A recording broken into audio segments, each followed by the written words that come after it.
नमस्कार दोस्तों। आज हम लोग ऐसे बुक्स पढ़ने वाले हैं जो बहुत ही इम्पोर्टेंट है मेरे हिसाब से, जो कि खान सर का है और हिस्ट्री का बुक है। और मैं इससे अपनी तैयारी चूँकि कर रहा हूँ, बहुत ही बेहतर बुक है दोस्तों। और ये बुक जो खान सर के द्वारा प्रोवाइड किया गया है, ये हिस्ट्री का है और आज इसके बारे में हम बहुत अच्छी तरह से जानकारी प्राप्त करेंगे। इसमें जो भी हिस्ट्री है उसके बारे में हम लोग बढ़िया से पढ़ेंगे और मुझे आशा है कि दोस्तों बहुत ही अच्छा लगेगा, क्योंकि जब भी मैं पढ़ता हूँ तो मुझे बहुत और समझ में भी आता है। तो इसलिए ये अच्छा है और आप भी ज़रूर इसको, यदि मैं एक्सप्लेन करूँगा दोस्तों, क्योंकि क्या होता है ना कि समझ में नहीं आता है, ऐसे हम लोग पढ़ते हैं। तो ऐसा आप मान के चलिए कि हम भी आपके साथ पढ़ रहे हैं, तो जैसे ग्रुप डिस्कशन होता है ना, तो वही दोस्तों। ठीक है, तो चलिए हम और आप स्टार्ट करते हैं और पढ़ते हैं। ये पहला क्लास होगा इसका और रेगुलर क्लास इसका करने का हम प्रयास करेंगे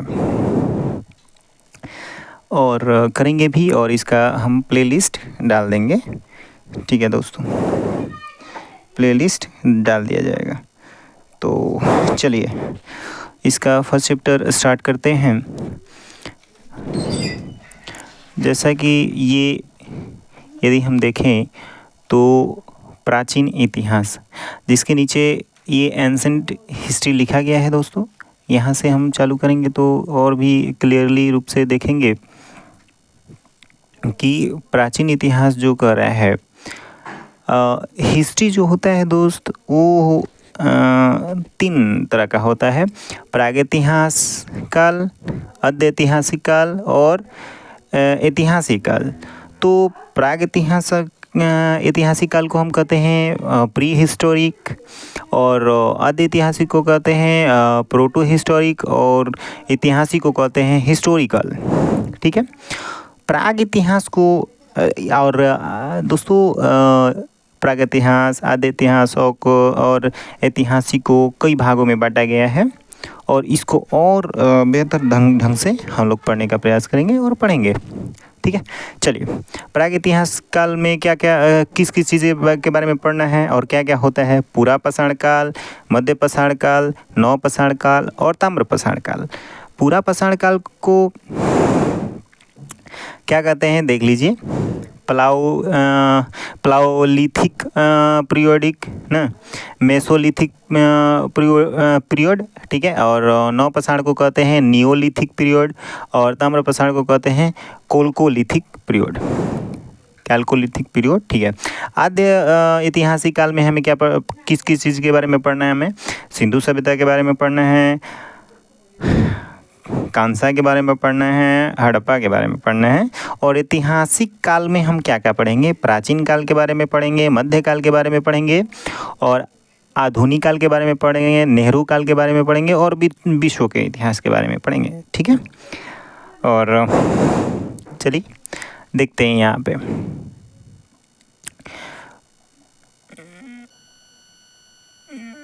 रुक जाइए दोस्त, मैं जूम कर देता हूँ।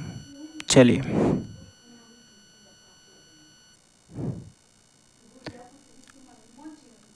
आइए। अतीत का अध्ययन। बीते हुए समय का यदि हम अध्ययन करते हैं, जो कि बीता हुआ समय लिखित रूप से हमें हमारे पास उपलब्ध हो, और उसके बारे में यदि हम अध्ययन करते हैं दोस्त, तो उसको कहते हैं, क्या कहते हैं? इतिहास। जैसा कि नीचे आप देख रहे होंगे कि इतिहास के जनक हेरोडोटस को कहते हैं। मानव जाति का पालना, जैसा कि दोस्त हम लोग जानते हैं कि कितने महाद्वीप होते हैं? 7 महाद्वीप होते हैं और 7 महाद्वीप से रिलेटेड एक बात यहाँ पर दी गई है। ठीक है,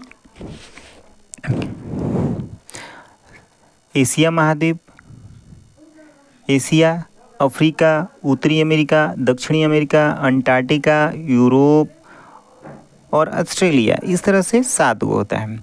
तो इन 7 महादेश में या महाद्वीप में, महाद्वीप कहिए या महादेश कहिए, तो 7 महादेश में मानव जाति का पालना किस महादेश को कहा जाता है? तो अफ्रीका महादेश को कहा जाता है। जबकि सभ्यता का पालना, मानव की सभ्यता का पालना एशिया महादेश को कहते हैं दोस्तों। और एशिया महादेश का मतलब क्या है कि जिसमें हमारा भारत भी स्थित है, तो उसको एशिया महादेश कहते हैं। चलिए, आप इस बात के जानकारी ले लीजिए कि इतिहास को 3 कालखंडों में बांटा गया है। प्रागैतिहासिक काल, जो कि हम लोग ऊपर पढ़ चुके हैं। प्रागैतिहासिक काल, ठीक है, प्रागैतिहासिक काल में होता क्या है उसके बारे में भी हम अच्छी तरह से पढ़ लेंगे। देखिए, इतिहास का वह समय जिसमें मानव लिखना पढ़ना नहीं जानता था। देखिए कितना अच्छी तरह से समझाने का प्रयास खान सर के द्वारा किया गया है कि इतिहास का वह समय जिसमें मानव लिखना पढ़ना नहीं जानता था, जिसकी जानकारी केवल पुरातात्विक साक्ष्य से मिली है। देखिए, पुरातात्विक माने पुराने सामानों से ही जानकारी मिली है कि पहले भी ये इतिहास हुआ करता था, इतिहास में आदमी थे, ऐसा कुछ करके। ठीक है, तो देखिए कितना बढ़िया बात कहा गया है। प्रागैतिहासिक काल के बारे में हम कैसे कह सकते हैं कि ये प्रागैतिहासिक काल का समय है? तो भाई उस समय में इतिहास का वह समय जिसमें मानव लिखना पढ़ना नहीं जानता था, जिसकी जानकारी केवल पुराने सामानों से मिली है। ठीक है, जिसके अंतर्गत पाषाण काल आते हैं। जितने भी पाषाण काल आएंगे, पुरा पाषाण, नव पाषाण, मध्य पाषाण, ताम्र पाषाण, ये जितने भी पाषाण काल आएंगे वो प्रागैतिहासिक काल में रखे जाते हैं। पाषाण काल का मतलब क्या होता है दोस्त? पाषाण काल का स्टोन एज, पाषाण काल का अर्थ होता है स्टोन एज। स्टोन का मतलब आप लोग जानते हैं पत्थर। जिस समय पत्थर का ज़्यादा उपयोग किया जाता था उसको हम बोलते हैं पाषाण काल। जिस समय पत्थर का ज़्यादा उपयोग किया जाता था उसको हम बोलते हैं पाषाण काल। दोस्तों चलिए, वह समय जब मानव पत्थर के औजार एवं हथियार को उपयोग करता था, पाषाण काल कहलाता है। कितनी बढ़िया बात है यार। इतिहास को 3 कालखंडों में बांटा गया है। प्रागैतिहास, आद्य इतिहास, ऊपर चूँकि दिया गया है प्रागैतिहास, आद्य इतिहास और ऐतिहासिक, चूँकि ऊपर हम लोग पढ़ चुके हैं। उसी में से प्रागैतिहास काल जो होता है उसमें कोई भी लिखित सबूत नहीं मिला हुआ है, ठीक ना। और जितने भी पाषाण काल हैं, पाषाण काल उसको कहते हैं जिसमें ऐसा समय जिसमें पत्थर के ज़्यादा उपयोग होते थे, तो उसको हम लोग कहते हैं पाषाण काल। पाषाण काल वह समय, पाषाण काल का मतलब होता है, देखिए, वह समय जब मानव पत्थर के औजार एवं हथियार को उपयोग करता था, ठीक ना, पाषाण काल कहलाता है। भारत में सर्वप्रथम सबसे पहले 1863 ईस्वी में रॉबर्ट ब्रूस फूट, कौन? रॉबर्ट ब्रूस फूट ने पाषाणकालीन सभ्यता की खोज की। पाषाणकालीन सभ्यता की खोज सबसे पहले किसने की? Robert Bruce Foote. कब किया? 1863 में दोस्तों, ठीक है। भारतीय पुरातत्व का पिता किसको कहा जाता है? भारतीय पुरातत्व, भारत के पुरा माने पुराना, तत्व माने सामान, भारत के पुराना से पुराना सामानों का पिता किसको कहा जाता है? अलेक्जेंडर कनिंघम को कहा जाता है दोस्तों, ठीक है। भारत का पुरातात्विक संग्रहालय, भारत का पुरातात्विक संग्रहालय माने पुराने समय को के लिए जहाँ पर माने जिस जगह पे पुराने समय लिखा जाता है उसको कहेंगे पुरातात्विक संग्रहालय। कौन है भाई? तो इंदिरा गांधी मानव संग्रहालय, इंदिरा गांधी मानव संग्रहालय है दोस्तों, देख सकते हैं आप, जो संस्कृति मंत्रालय के क्या हैं, अधीन है दोस्तों। चलिए आगे। मिलने वाले धातु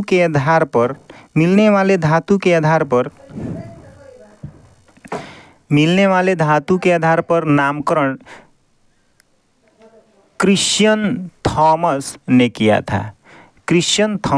था। यानी कि कोई भी धातु मिल गया, यदि खुदाई के दौरान कोई भी धातु मिल गया तो उस आधार पर किसी समय का नामकरण किसने किया था दोस्तों, क्रिश्चियन थॉमस ने किया था। ठीक है, आगे हम लोग देखेंगे। आप देख सकते हैं लिखावट के आधार पर नामकरण जॉन ब्रूस ने किया था, लिखावट के आधार पर। चलिए, पाषाण काल को 4 भागों में बांटा गया, यानी पाषाण काल माने पत्थर वाले समय को 4 भागों में। पत्थर वाले समय कहने का मतलब कि जिस समय में पत्थर का यूज किया जाता था उस समय को भी 4 भागों में बांटा गया है। ठीक है, पहला बांटा गया पूरा पाषाण काल। अब पूरा पाषाण का समय होता है 20 लाख ईस्वी पूर्व से 12,000 ईस्वी पूर्व तक। भाई साहब, ये ईस्वी पूर्व का मतलब क्या हुआ? ईस्वी पूर्व का मतलब होता है कि ईसा मसीह के जन्म से पूर्व। तो भाई ये तो पता होना चाहिए ना कि ईसा मसीह का जन्म कब हुआ था? 0 ईस्वी में। कब हुआ था? 0 ईस्वी में। ठीक है, 0 ईस्वी में, और 0 ईस्वी में हुआ था। चलिए, और अब मान लीजिए अभी हम वीडियो बना रहे 2024 में, तो 0 ईस्वी में हुआ था। फिर तो अभी ईसा मसीह के जन्म के बाद अभी तक उनका जन्म माने कितना बरिस हो गया? तो 2024 बरिस हो गया। तो 0 से 20 लाख बरिस पहले, 0 से भी 20 लाख बरिस पहले पूरा पाषाण काल चलता था। आप वहाँ से 12,000 बरिस तक, माने जन्म से 20 लाख बरिस पहले से 12,000 बरिस तक पूरा पाषाण काल चलता था। इसमें हम बढ़िया से जानकारी पहले पढ़ेंगे क्या क्या है। देखिए, यह इतिहास का सबसे प्रारंभिक समय था। इस समय के मानव को आदि मानव कहा जाता था। देखिए, पूरा पाषाण काल इतिहास का सबसे पहला समय था। सबसे पहले जब से मानव क्या हुए, मानव यहाँ उत्पत्ति लिए, अपना जीवन यापन किया, उस समय की ये सब बात कही जा रही है। तो यह इतिहास का सबसे प्रारंभिक समय था। इस समय के मानव को आदि मानव कहा जाता था। इस समय का मानव खानाबदोश यानी खाद्य संग्राहक, ठीक ना, अर्थात उसके जीवन का मुख्य उद्देश्य जानवरों की तरह ही अपना पेट भरना था। इस समय के मानव की सबसे बड़ी उपलब्धि आग की खोज थी। इस समय मानव पत्थर के बड़े बड़े औजारों का इस्तेमाल शिकार करने के लिए करते थे। इस समय मानव ने चित्रकारी करना प्रारंभ किया। किस समय? आपसे यदि पूछा जाएगा कि किस काल में मानव ने चित्रकारी करना प्रारंभ कर दिया था, तो आप बोलेंगे पूरा पाषाण काल में। पूरा पाषाण काल में मानव ने चित्रकारी करना आरंभ कर दिया था। ठीक ना। आपसे ये पूछा जाएगा कि खानाबदोश यानी खाद्य संग्राहक मानव किस काल में हुआ करते थे? पूरा पाषाण काल में हुआ करते थे। ठीक है।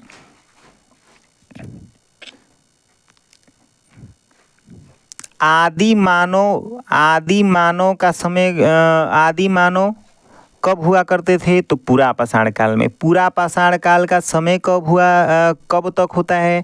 तो ईसा मसीह के जन्म से 20 लाख बरिस पहले से 12,000 बरिस पहले तक, ये सब तो ऐसे ही हम याद करेंगे। चलिए आते हैं, और इस बात की जानकारी आपको हो जानी चाहिए कि पूरा पाषाण काल में मानव क्या किए थे?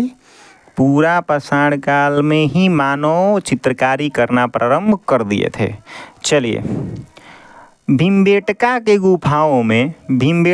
गुफाओं में पूरा पाषाण काल के चित्र देखने को मिलते हैं। अब आपसे अभी बोला गया कि पूरा पाषाण काल में मानव चित्रकारी प्रारंभ कर दिए थे, तो आप पूछेंगे कि कहाँ है वो चित्रकारियाँ? तो भाई आपको जाना पड़ेगा भीमबेटका के गुफा। भीमबेटका है कहाँ? तो मध्य प्रदेश के रायसेन जिले में है, आपको आगे पढ़ने के लिए मिलेगा। तो पूरा पाषाण काल के चित्र देखने के मिलते हैं। जो कहाँ है देख लीजिए, मध्य प्रदेश के अब्दुल्लागंज में, रायसेन जिला में स्थित है। गांव का नाम है अब्दुल्लागंज, जिला का नाम रायसेन, राज्य का नाम मध्य प्रदेश। बहुत अच्छी ये सब है, ये इसकी जानकारी हमें होनी चाहिए, ठीक ना। तो आज के डेट में जो चित्रकारी हो रही है भाई साहब, तो ठीक है, तो ये चित्रकारी करना कब से आरंभ हो गया था? तो भाई ये पूरा पाषाण काल से ही हो गया था। और कोई पूछेगा ये पूरा पाषाण काल क्या है? तो भाई ईसा मसीह के जन्म से 20 लाख बरिस पहले से ही चित्रकारी प्रारंभ हो गया था, ठीक है। जब इतिहास प्रारंभ हुआ था तबे से ये चित्रकारी प्रारंभ हो गया था। हो सकता है कि कैसे लोग, मतलब ऐसा नहीं है कि एकदम परफेक्ट बनता होगा, लेकिन उस टाइम भी चित्रकारी आरंभ हो गया था। इस बात की मतलब ऐसा नहीं है कि आजकल जितने चित्रकारी में मतलब महारत हासिल कर रहे हैं लोग, तो उतना नहीं था कि मतलब परफेक्ट किसी भी चीज़ का वो लोग बना सके, ऐसा कुछ नहीं था, ठीक है। लेकिन चित्रकारी आरंभ हो गया था। और आपको चित्रकारी देखना होगा, पूरा पाषाण काल का चित्रकारी, तो आप कहाँ पर जाएंगे? तो मध्य प्रदेश में एक रायसेन जिला है, और उस जिला में गांव है अब्दुल्लागंज। वहाँ पे आपको भीमबेटका की गुफा है, वहाँ पे आपको चित्र देखने को मिल जाएगा, ठीक है। चलिए आते हैं फिर से, इतना हम रिवीजन के तौर पे कर लेते हैं। रिवीजन करते हैं, कैसे रिवीजन करेंगे हम लोग? इतिहास को कितने कालखंडों में बांटा गया है? 3 कालखंडों में। इतिहास को कितने कालखंडों में बांटा गया है? 3 कालखंडों में। कौन कौन? प्रागैतिहासिक काल, आधे ऐतिहासिक काल और ऐतिहासिक काल। बहुत बढ़िया। प्रागैतिहासिक काल, आधे ऐतिहासिक काल और ऐतिहासिक काल। प्रागैतिहासिक काल में क्या लिखित कोई प्रमाण मिला है? नहीं। प्रागैतिहासिक काल में कोई लिखित प्रमाण मिला है? नहीं, ऐसा नहीं हुआ है। इसमें पढ़े लिखे नहीं थे, आदि मानव थे लोग। प्रागैतिहासिक काल में आदि मानव थे लोग, ठीक है। प्रागैतिहासिक काल को ही हम क्या कहते हैं? पाषाण काल कहते हैं। प्रागैतिहासिक, क्योंकि प्रागैतिहासिक काल में ही तो पत्थरों का औजार होता था। प्रागैतिहासिक काल में ही तो पत्थरों का औजार होता था। और प्रागैतिहासिक काल का समय ईसा मसीह के जन्म से 20 लाख बरिस पहले तक से आरंभ हुआ प्रागैतिहासिक काल, और ईसा मसीह के जन्म से 12,000 ईस्वी पूर्व तक चला, ठीक है। तो यही है। चलिए, प्रागैतिहासिक काल में हम लोगों ने पूरा पाषाण काल देखा। हम पूरा पाषाण काल के बारे में ये ही बताए, पूरा पाषाण काल के बारे में बताए कि इसका पूरा पाषाण काल का समय कितना से कितना तक है।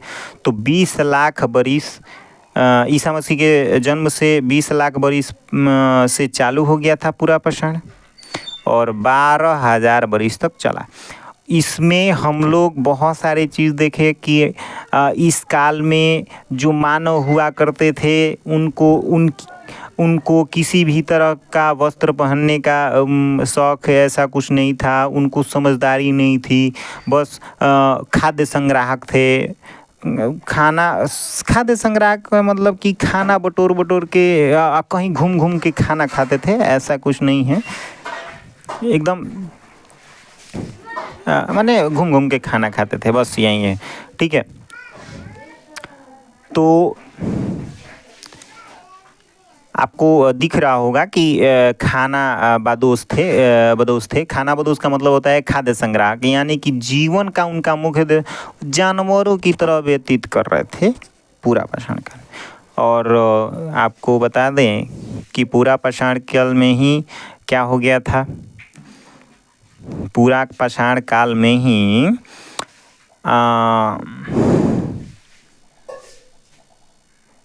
हाँ चित्रकारी आरंभ हो गई थी। और पूरा पाषाण काल के चित्रकारी को आदि आपको देखना है कि भाई हम भी देखना चाहते हैं कि पूरा पाषाण काल के लोग कैसी चित्रकारी कर रहे थे, तो आप कहाँ पर जाओगे? मध्य प्रदेश के रायसेन जिला के अब्दुल्लागंज में भीमबेटका की एक गुफा है। उस गुफाओं में जाकर आप देख लीजिएगा।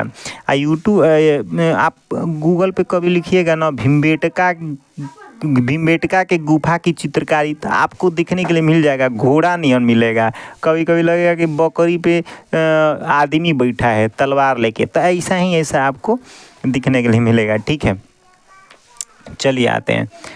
हाँ, इसकी भी जानकारी कर लेते हैं कि मानव पत्थर के औजार एवं हथियार का उपयोग करते थे किसमें? पाषाण काल में। ये ध्यान दीजिएगा कि पाषाण कालीन सभ्यता की खोज किसने किया था? Robert Bruce foot. किसने किया था? Robert Bruce foot. कब किया था? 1863 में। ठीक है, ये बताइए भारतीय पुरातत्व का पिता किसे कहते हैं? अलेक्जेंडर कनिंघम को। भारत का पुरातात्विक संग्रहालय इंदिरा गांधी मानव संग्रहालय है। चलिए इतना तक हुआ। आगे हम लोग अब बहुत कम है, बहुत जल्दी ही हम लोग ऑब्जेक्टिव करने वाले हैं। ठीक है, बहुत जल्दी हम लोग ऑब्जेक्टिव करने वाले हैं। हमने बताया कि अभी हमारा क्या चल रहा है? आद्य ऐतिहासिक में पाषाण काल, ठीक है, प्रागैतिहासिक काल में पाषाण काल। चलिए मध्य पाषाण काल। मध्य पाषाण काल ईसा मसीह के जन्म से 12,000 बरिस पहले से 10,000 बरिस तक चला। इस काल के बारे में सबसे पहले जानकारी करसाइल ने 1867 ईस्वी में दिया था कि मध्य पाषाण नाम का भी एक क्या है समय है। उसमें कैसे कैसे मानव हुआ करते थे, क्या होता था, तो वो सब ना तो इस काल के यानी मध्य पाषाण काल के बारे में सबसे पहले जानकारी किसने दिया था? करसाइल। मध्य पाषाण काल के बारे में सबसे पहले जानकारी दिया था किसने? करसाइल ने। कब दिया था भाई? 1867 में। मध्य पाषाण काल के बारे में सबसे पहले जानकारी किसने दिया? करसाइल ने 1867 में। मध्य पाषाण काल का एज कितना से कितना तक है? 12,000 ईस्वी पूर्व से 10,000 ईस्वी पूर्व। चलिए अगली बात आते हैं। यह पूरा पाषाण के बाद का काल है। पूरा पाषाण काल के बाद का काल है। इस समय मानव के हथियार छोटे आकार के होते थे, इसीलिए इन्हें माइक्रोलिथ कहते हैं। मध्य पाषाण काल को क्या कहते हैं? माइक्रोलिथ। मध्य पाषाण काल को माइक्रोलिथ कहते हैं क्योंकि हथियार छोटे होते थे। देखिए हथियार छोटा है, आप खुद समझ जाएंगे। पत्थर के हथियार होते थे, ठीक है, और छोटे छोटे हथियार बड़े बड़े उस टाइम हथियार होते थे पूरा पाषाण काल में। आप खुद समझिए कि पहले का जो राइफल होता था, अरे भाई वो इतना बड़ा बड़ा होता था। आजकल छोटा सा गन लीजिए, मार दीजिए, काम खत्म।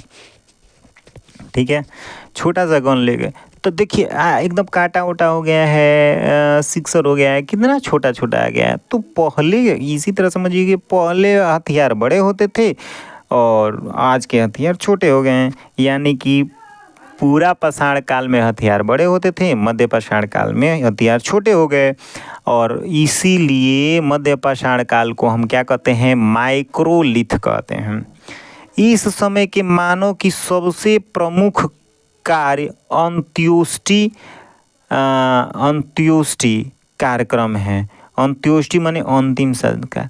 देखिए पूरा पाषाण काल की यदि हम बात करें तो पूरा पाषाण काल में क्या होता था ना कि कोई भी मरता था ना तो किसी भी व्यक्ति को इस बात की फर्क नहीं थी, इस बात का से मतलब नहीं था कि मर गया तो मर गया। मतलब भाई आप समझिए कि जानवरों की तरह है, तो बच्चा ही उसका मर गया तो क्या थोड़ा एक दिन शोक मनाएगा, वही तरह छोड़ के चल जाएगा। तो यही बात है।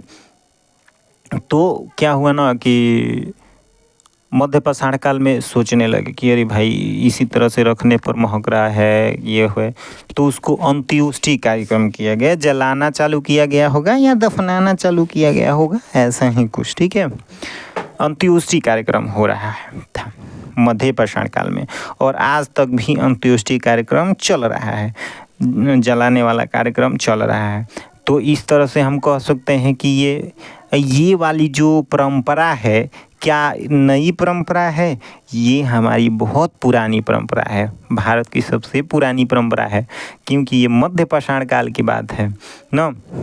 चलिए, इस काल में मानव के अस्थि पंजर का सबसे पहला अवशेष प्रतापगढ़ उत्तर प्रदेश के सराय नहर तथा महदहा नामक स्थान से प्राप्त हुआ।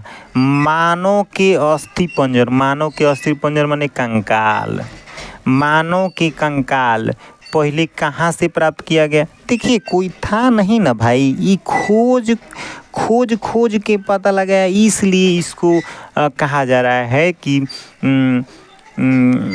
मतलब इसलिए इसको कहा जा रहा है, जो भी है माने खोजा जा रहा है कि हाँ यहाँ मानव थे। तो सबसे पहले कहाँ पर मानव के अस्थि पंजर कहाँ मिला भाई? तो प्रतापगढ़ में। प्रतापगढ़ कहाँ है? उत्तर प्रदेश में।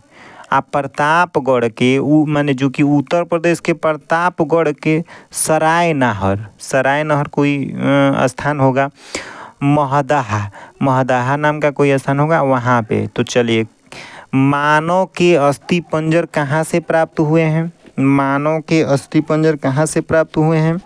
मानव के अस्थि पंजर कहाँ से प्राप्त हुए हैं? तो भाई साहब, मानव के अस्थि पंजर उत्तर प्रदेश के प्रतापगढ़ के सराय नहर तथा महदहा से प्राप्त हुए हैं। ठीक है, आइए तीसरा हम बढ़ते हैं, नौ या उत्तर पाषाण काल। नौ या उत्तर पाषाण काल, आप उत्तर पाषाण काल के बारे में यदि कहना चाहेंगे कि ये क्या है उत्तर पाषाण, तो देखिए पाषाण काल का मतलब होता है पत्थरों वाला समय, यानी कि जिस समय में पत्थरों का यूज हो रहा है वो है पाषाण काल। तो उत्तर माने अब उत्तरता पाषाण काल, यानी कि पाषाण काल माने पत्थर के औजार कई अब धीरे धीरे हटत रहे। तो जब पत्थर का औजार करना धीरे धीरे हट रहा था तो उत्तर रहा था, समझिए। कोई भी समय यदि ख़त्म होता है, कोई भी समय धीरे धीरे ख़त्म होता है, तो उसके अंतिम समयया को ना हम कहते हैं उत्तर। कोई भी जैसे मुगल साम्राज्य है, मुगल वंश यदि ख़त्म होने को है तो उसको बोलेंगे उत्तर मुगल काल। ठीक है, ऐसे कुछ करके। जैसे शुंग वंश है, शुंग का काल चल रहा होगा तो उत्तर शुंग काल, तो ऐसे ही कुछ करके। ठीक है, तो जो समय जिसका समय ख़त्म होने वाला है, तो अंतिम चरण वाला जो समय है उसको ही बोलते हैं, ठीक ना, उत्तर करके कुछ। चलिए, तो नौ पाषाण या उत्तर पाषाण, इसमें बहुत सारी चीज़ों का खोज हुआ। 10,000 ईस्वी पूर्व से 10,000 ईस्वी पूर्व से 3,000 ईस्वी पूर्व तक नौ पाषाण काल का हमारा उम्र था। हम अभी ऑब्जेक्टिव्स लगाएंगे और आपको वन लाइनर पढ़ाएंगे। इतना मस्त से पढ़ाई होगा कि अब क्या बताएं। ठीक है, वन लाइनर दूसरे वीडियो में, नेक्स्ट वीडियो में हम इसके बारे में चूँकि बढ़िया से हम लोग पढ़ लेते हैं, उसके बाद अगले वीडियो में हम लोग इसका वन लाइनर पढ़ेंगे। फिर उसी वीडियो में हम कोशिश करेंगे कि इसका ऑब्जेक्टिव करेंगे और इतना अच्छे तरीक़े से हम लोग कर लेंगे कि बहुत अच्छा हो जाएगा भाई। चलिए, इस काल के बारे में सबसे पहले जानकारी, अरे भाई ठीक है, नौपाषाण काल के बारे में किसने जानकारी दिया था? Sir John लुबाक। सर जॉन लुबाक कब दिया था? 1865 में। और मध्य पाषाण के बारे में सबसे पहले जानकारी कर्सायल ने 1867 में। ठीक है, ये 1900 होना चाहिए, यहाँ पे 1965 होना चाहिए या 1965 होना चाहिए ना।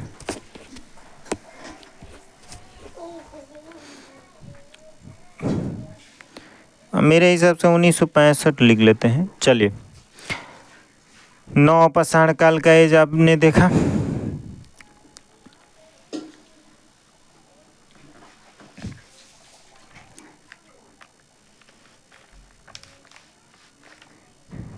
देखा जाए, पहले पढ़ लिया जाए नौपाषाण काल। इस काल के बारे में सर्वप्रथम जानकारी किसने दिया था? Sir John लुबाक। इस काल के, किस काल के बारे में? नौपाषाण काल के बारे में। ठीक है, और उसका एज यदि हम देखें मतलब कब से कब तक था, तो 10,000 ईस्वी पूर्व से 3,000 ईस्वी पूर्व तक। इस काल के बारे में सर्वप्रथम जानकारी दिया था सर जॉन लुबाक ने। ठीक है, और भाई इस काल के बारे में जानकारी दिया था सर जॉन लुबाक ने 1965 करते हैं इसको। इस काल में मानव ने अस्थाई आवास बना लिया था। भाई साहब, मैंने बोला कि जो मानव थे इतने घुमंतु थे, मध्य पाषाण के काल में भी घुमंतु थे, पूरा पाषाण काल में भी घुमंतु थे, लेकिन नौपाषाण काल में मानव कलन की बस अब घूमत घूमत थाक कहीं नहीं जा। अब रहल जाओ एक जगह पर, अब कल जाओ खेती, अब कल बनावल जाओ मन का चाउर धरे खातिर, और चाउर लाने के लिए पहिए का आविष्कार किया गया, कुत्ता पालने लगा कि चोर वोर के लिए। तो ऐसे बहुत सारे नौपाषाण में हुए हैं। तो आइए पढ़ते हैं। इस काल में मानव ने अस्थाई आवास बना लिया था, साथ ही कृषि तथा पशुपालन भी प्रारंभ कर दिया था। मानव ने इस काल में पहिया तथा मन का यानी घड़ा की खोज की थी। ठीक है, बहुत सारा काम नौपाषाण काल में हो गया भाई साहब। इस तरह से हमारा विकास हुआ, इस तरह से लोगों की धीरे धीरे सोच बदले कि हाँ, हमें अस्थाई भी रहना चाहिए, हमें मनके की ज़रूरत है। ऐसे सोच लीजिए, आप भी खुद सोचिए कि यार कितनी छोटी छोटी सोच होगी। आप भी एक बात का अनुभव करेंगे कि हमारे सोच में और नए जनरेशन के जो बच्चे आ रहे हैं उनके सोच में बहुत फ़र्क होगा। आप कुछ आपसे 2 कदम आगे ही होंगे। तो धीरे धीरे समय बीतता गया तो उनके सोच में भी बहुत सारे परिवर्तन होते गए और टेक्नोलॉजी का आविष्कार होता गया। जैसा कि पहले नंगे आए लोग, धीरे धीरे कपड़ा हो गया, धीरे धीरे मोबाइल्स हो गया, तो ये सब है आ गया। ये कर्नाटक के मैसूर के पास संगलनकलु नामक नौपाषाण कालीन पूरा स्थल से राख के टीले प्राप्त हुए हैं। देखिए, राख के टीले कहाँ से प्राप्त हुए हैं? कर्नाटक के मैसूर के पास संगलनकलु नामक नौपाषाण कालीन। पशुपालन का साक्ष्य भारत के आदमगढ़ मध्य प्रदेश माने पशु भी पाला जाता था। ये बात की सबूत कहाँ मिलती है? तो आप आदमगढ़ तथा बागौर राजस्थान में जाकर देख सकते हैं। वहीं से ये प्राप्त हुआ है कि भाई पहले पशु का भी पालन किया जाता था। ठीक है, चलिए देखिए, नोट में जो अभी आप देखेंगे कुछ बहुत ही इम्पोर्टेंट चीज़ देखेंगे नोट में। ठीक है, तो आइए हम नोट की बात करते हैं और इसके बारे में हम आपको बताते हैं। लेकिन रिवीजन हम जब अगले वीडियो में आएंगे तो बोलकर रिवीजन किया जाएगा, क्योंकि रिवीजन बहुत मायने रखता है। चलिए आइए नोट। मेहरगढ़ के बारे में जानिए कि मेहरगढ़ क्या है। पूरा देखिए ये इतिहास से संबंधित स्थल है, इसलिए मेहरगढ़ के बारे में पहले हम जानेंगे। मेहरगढ़ यह पाकिस्तान के बलूचिस्तान में है। ये क्या है भाई? मेहरगढ़ पाकिस्तान के बलूचिस्तान ज़िला में है। ये पाकिस्तान देश है और बलूचिस्तान राज्य है, तो बलूचिस्तान में है ये मेहरगढ़। यहाँ सबसे पहले 700 ईस्वी पूर्व सुलेमान और किरथल पहाड़ियों के बीच कृषि के साक्ष्य जौ एवं गेहूँ मिले थी। ठीक है, समझिए। अब बताइए, अब आपसे पूछा जाएगा जौ एवं गेहूँ की खेती कहाँ पर हुई थी, तो आप बोलिएगा कि पाकिस्तान में। ठीक है भाई, पाकिस्तान में कहाँ? बलूचिस्तान में। बलूचिस्तान में कहाँ? मेहरगढ़ में। और मेहरगढ़ में कहाँ? दो पहाड़ियों के बीच। उन पहाड़ियों का नाम क्या था? सुलेमान और किरथल। उन दोनों पहाड़ियों का नाम क्या था? सुलेमान और किरथल। ठीक है भाई। क्या फसल बोया गया था? जौ एवं गेहूँ। कौन सी फसल बोई गई थी? जौ एवं गेहूँ। कितने बरस पहले? 7000 ईस्वी पहले। देखिए कितनी बढ़िया बात है, इसके बारे में कितनी बढ़िया बात है। चलिए मानते हैं। बुर्ज होम भाई, बुर्ज होम के बारे में क्या है? मेहरगढ़ के बारे में इतनी सारी बातें तो आप यदि याद कर लेते हैं तो कुछ भी याद करने की ज़रूरत नहीं है। चलिए, बुर्ज होम यह कश्मीर में अवस्थित है। बुर्ज होम कहाँ है भाई? कश्मीर में है। यहाँ गर्तावास का प्रमाण मिला है। गर्तावास का प्रमाण मिला है। यहाँ से मालिक के साथ कुत्ते को दफनाने का प्रमाण मिला है। चलिए भाई, गर्तावास माने नीचे व्यक्ति जमीन खोन के नीचे रहते थे। यह प्रमाण कहाँ से मिला है? बुर्ज होम में। आप बुर्ज होम में ही आपको ये मिला है कि मालिक के साथ साथ कुत्ता को भी दफनाया गया है। और ऐसे कैसे प्राप्त हुआ? जब खोदा गया ज़मीन को तो ऐसा देखा गया कि भाई ठीक है, 2 हाथ है 2 पैर है, लेकिन ऐसा देखा गया कि भाई एक पूँछ है, 4 पैर हैं, उसके बड़े बड़े दांत हैं, मतलब वो हड्डी प्राप्त किया गया। तो ऐसा कहा गया कि भाई कुत्ते तो पालते थे, यहीं वो कुत्ता है, वो मालिक के साथ उसको दफना दिया गया है। ठीक है, तो बुर्ज होम में आपको किस किस चीज़ के बारे में जानकारी मिलती है? तो गर्तावास के बारे में जानकारी मिलती है, और ये देखा गया है बुर्ज होम में कि मालिक के साथ कुत्ते को भी दफनाया गया था। चलिए,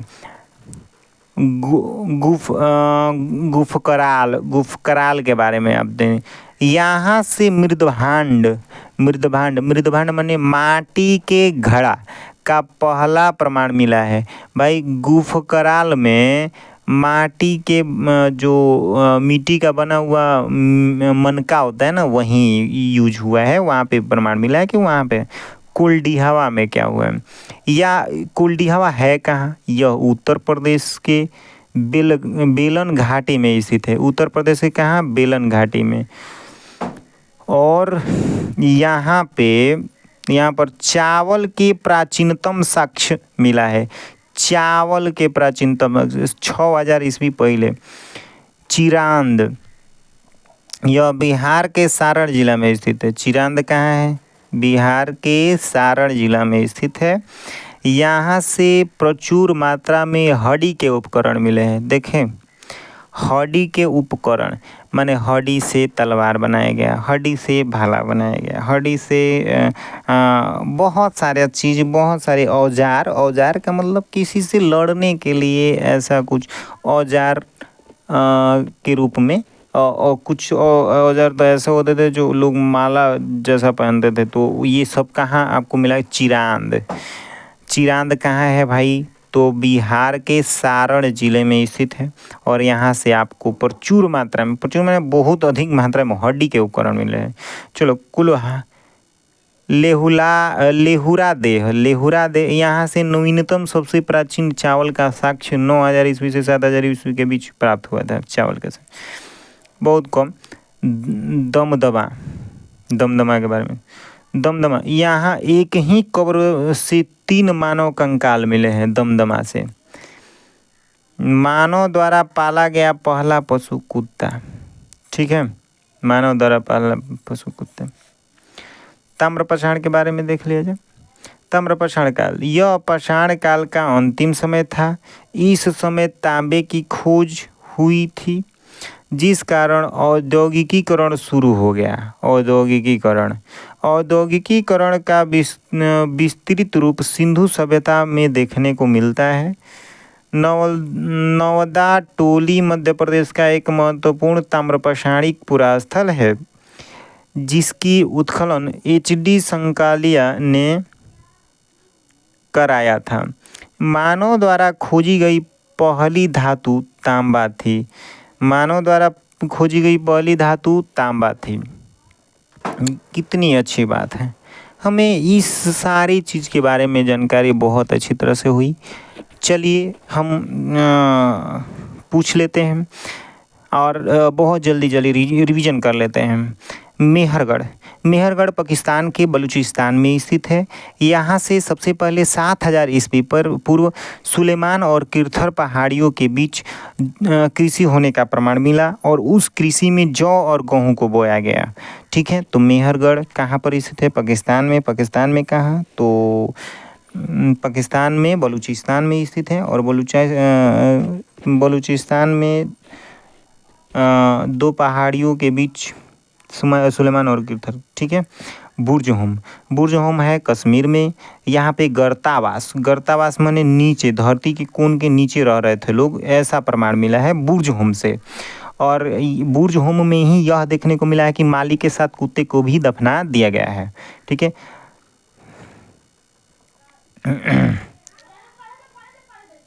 गुफकराल,